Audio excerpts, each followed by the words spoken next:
দুদিন আগেকার ভিডিও আজকে পোস্ট করছি। যাই হোক বন্ধুরা, কিছু মনে করো না। আজকে বলেছিলাম 2টোর সময় ভিডিওটা আসবে তোমাদের সামনে, সেটা বেজে গেল, একটু দেরি হয়ে গেল। তো যাই হোক না কেন, পৌঁছাতে পৌঁছাতে 3টে তো বেজেই যাবে হয়তো। তো যাই হোক না কেন বন্ধুরা, দেখো আমরা রেডি হয়ে বেরিয়ে পড়লাম ছেলেকে নিয়ে। আমরা 4 জন একসাথে বেরিয়ে পড়লাম ছেলের প্রোগ্রামে, মানে অ্যানুয়াল ডেতে। আমার ছোট ছেলে সেজেছিল অক্ষয় কুমার, তাই জন্য তাকে একটু আমি ইয়ার্কি মারছিলাম তাকে নিয়ে। আর ও ভীষণই কিন্তু এক্সাইটেড ছিল, আমি অক্ষয় কুমার বনে গেছি। আর যখন দেখছি আমি ক্যামেরা করছি, তো আমাকে বলছে ক্যামেরা যাতে না করি আমি ওকে। আমি মনে মনে ভাবছি, ও যখন একটা ফোনের সামনে আসতে চায় না, ও স্টেজে এত লোকের সামনে কী করে পারফরমেন্স করবে।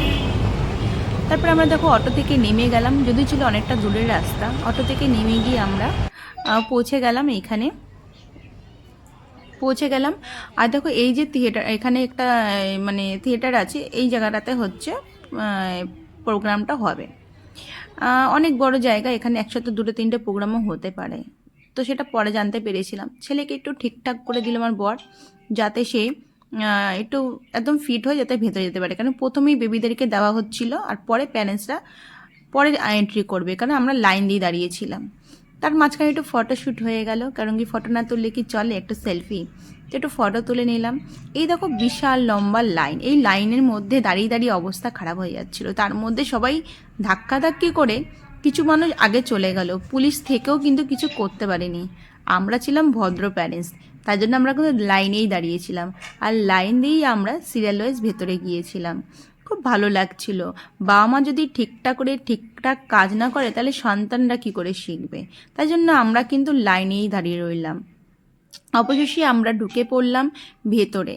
তারপরেই সেখানে ধীরে ধীরে করে জিজ্ঞাসাবাদ করে আমরা একদম উপরে চলে গেলাম। সেটা ছিল 3 তলাতে, মানে হচ্ছে 3rd ফ্লোর।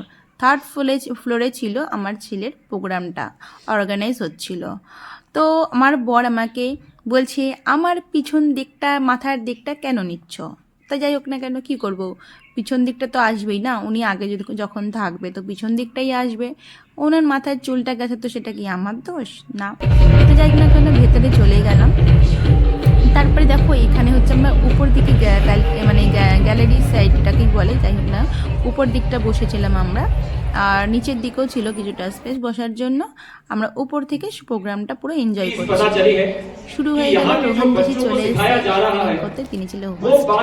আর আমি তো সারপ্রাইজ হয়ে গেছিলাম যে এত বড় আয়োজন আমি ভাবতেও পারিনি। তো ভীষণ অনেক লোকের মাঝখানে ছোট ছোট বাচ্চাগুলো যে এত সুন্দর পারফরমেন্স করবে, মানে ভাবারই বাইরে। আমি তো সর্বক্ষণ শুধু চিন্তা করছিলাম আমার ছেলেটা কী করবে। ও তো ফোনের সামনে ওকে একটা ভিডিও বানালে ও আমাকে মানে ভীষণ পরিমাণে মারে, ঝগড়া করে, কী যে করে ও নিজেই জানে না।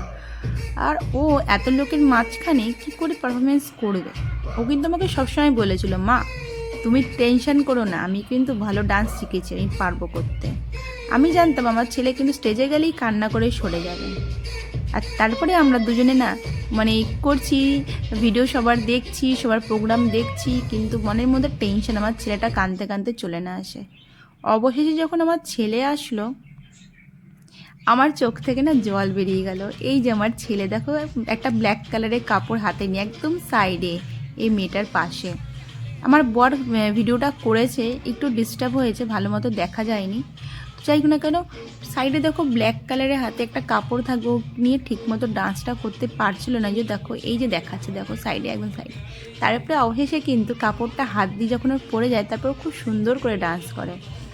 আমি সত্যি বলবো কেঁদেই ফেলেছিলাম। আমার কাছে ভীষণ একটা খুশির দিনেই যে আমার ছেলেকে দেখা যাচ্ছে। কাপড়টা কিন্তু প্রথমে ফেলেনি, জানে মায়ের দেওয়া কাপড়। তারপরে যখন পড়ে গেল, ও কিন্তু ওর প্রতি আর অ্যাটেনশন দেয়নি, কাপড়টা ছেড়েই ডান্স করতে চালু করলো। আমার নজর তো শুধু আমার ছেলের দিকেই ছিল সর্বক্ষণ। যতক্ষণ আমি ওখানে ভিডিও মানে প্রোগ্রাম দেখছিলাম, ততক্ষণ শুধু আমার নজর ছিল আমার ছেলে কখন আসবে।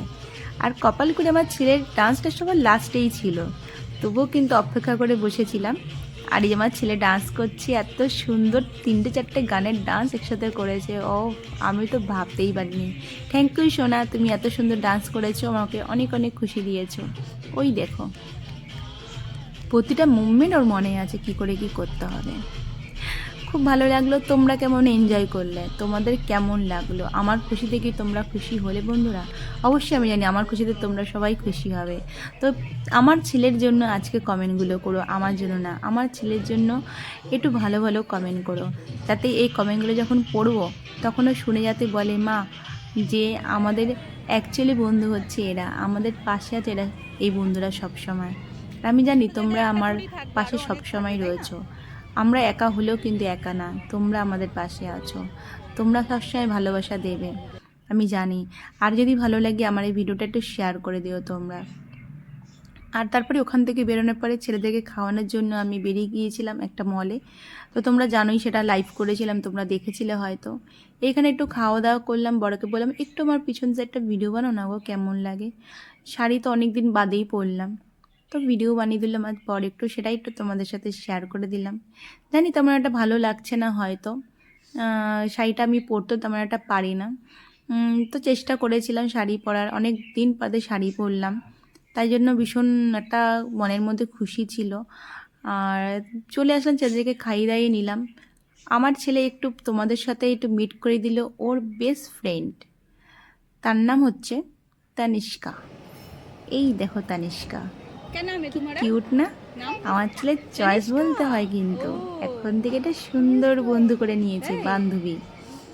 আর ও কিন্তু তানিষ্কা কিন্তু আমার ছেলের ভীষণ প্রিয় বন্ধু, দুজনে দুজনকে ভীষণ ভালোবাসে। তো তোমাদের ভালোবাসা সবসময় যাতে অটুট থাকুক আমি এটাই চাইবো, কারণ আজকের দিনে কিন্তু বন্ধু করা, বন্ধু থাকা ভীষণ মুশকিল। এই বাচ্চাদের বন্ধুত্বগুলি হচ্ছে নিঃস্বার্থ। চলো বন্ধুরা, সবাই ভালো